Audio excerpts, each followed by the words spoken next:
welcome to Mercado's Monday Night Wine Tasting. Today we're going to be doing sakis, and we have Brandon from Stakel Fine Wines, and he was nice enough to bring some sakis, 4 sakis for us to taste tonight. 4 different styles, really, and from 4 different regions, and really at this level of sake, what really makes the differences in taste and aromatics is really comes down to the brewmaster. Basically, with sake, they're classified by how much the rice is milled. Correct. Because the process of making exactly. sake is you mill the rice, and it's milled down to get what they call the heart of the white heart. It's called the white heart. You're milling away the proteins and starches and getting to the core of it, so higher end sake is going to have less of that. A second component is what really defines different styles of sake is the koji. Koji is a mold. First, the rice is milled down, and then is washed and soaked, and then it is steamed. It's cooked, and then the koji is added to it, and it's added in 3 different stages. Exactly. 3 different days they add more koji, in. which is the mold and the yeast,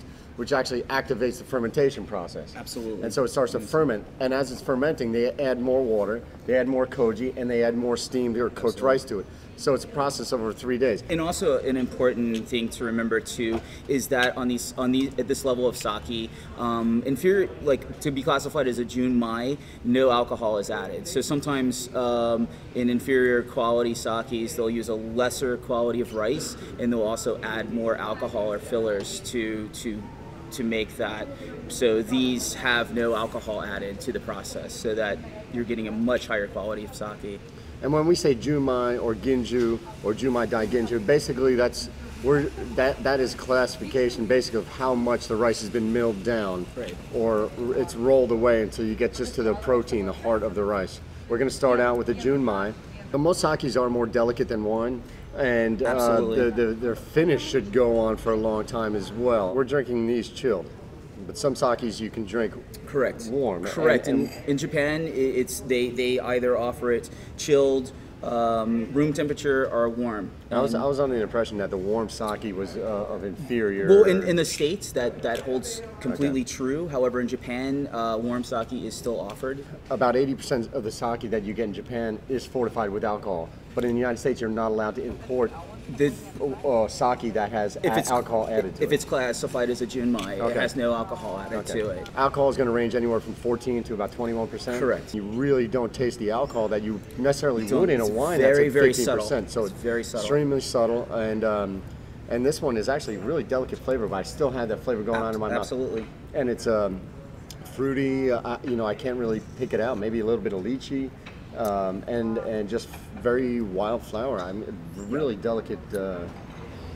This one has a little bit of earthiness to it as well, that you can pick up. But and we can talk about pairings too, because I think that's important for people to realize that sakis, they don't necessarily need to be paired with, regional Japanese cuisine anymore. I mean, there's this sake, I could see it pairing with cheeses. Yeah. I could see it, paired with a lot of Western foods that would work really well. Let's go on to the Bride of the Fox Kambara, which is a Junmai Ginjo.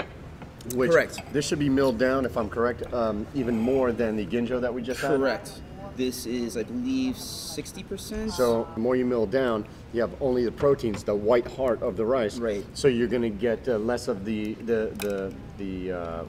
aromas and the flavor profiles of the outer husk of the. Absolutely, and it has a lot to do with the rice that's actually harvested, because sake, the rice that they're using is specifically harvested for sakis. Just like you would have vineyards in wine growing regions, there are specific regions in Japan that specifically produce certain rice for sake. Let's see how this one tastes. Right. And this one, of course, is filtered, pressed and filtered. Absolutely, pressed and filtered. And since we're on that subject, that's pretty much one of the last steps in the process. And some breweries, and this is more like, I keep saying brewery, it's more like making beer than per se wine, in the sense of how it's fermented. This one has, to me, is a lot earthier, and also has a lot bolder. Of more fruit components, almost a Absolutely. pear, like a very light pear. You do get a lot of fruit off this one.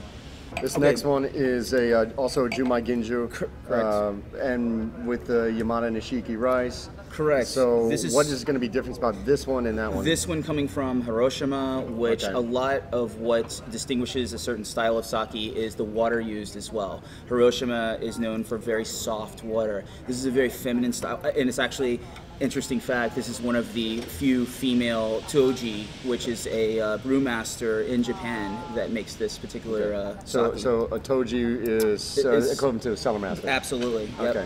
Now this Correct. is going to be more expensive. It does get more expensive because from a different area, such Absolutely, as wine would be. Like, absolutely. Certain areas are like because AOC because of and where Yam- because of where the rice is harvested Okay. from, and in certain cases, certain breweries use different processes. So just because you have a Jumai Ginju and it's supposed to be really good, it might not be as good as another one you tasted because the rice is sourced from a different Absolutely. rice Same paddy. thing with or- wine. The koji is one of the most important That's the process. mold. The mold, and how they make that is And when it's a and what kind of green yeast they powdered use. mold. Absolutely, Okay. and the yeast that they use too. And it is a rice mold too. Absolutely, correct? and how Okay. it's stored as well.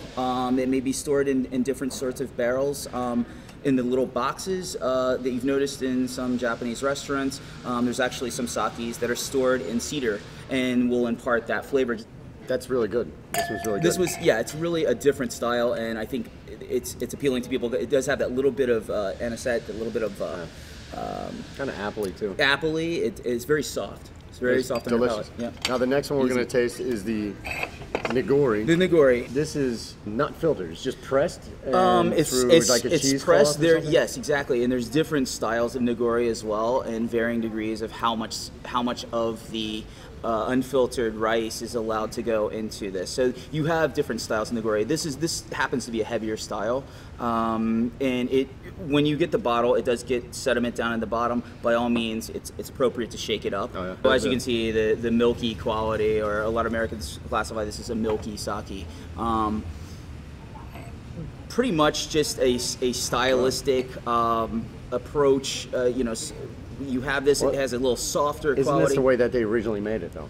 I mean, is this the It would- traditional way of making sake? It would be, because some of the sediment would probably come through if you're Right. using cloth as opposed to modern day practices. Yeah, probably a lot more sediment would come Now through. this in one, the- I mean, in I the see actual the liquid. sediment on the glass. Absolutely, it does leave a little bit of residual sediment there. And it smells sweet. I almost have there's that bubble gum. there's smell to it. actually a sweetness to this on the palate as well. Nigoris are a good way for sort of entry-level sake drinkers to start experiencing higher-end sakes, because they are very soft and they're slightly sweet. So And what about the cost on this, comparatively speaking? relatively a little bit lower than these actually, really? than Nigoris. Yes. This is my favorite one though. All right, thank you for joining us for our sake tasting this week at El Mercado. Thank you, Brandon. We appreciate You're welcome. it. Fantastic sakes, and Come by. Come by. Yeah. Thank you.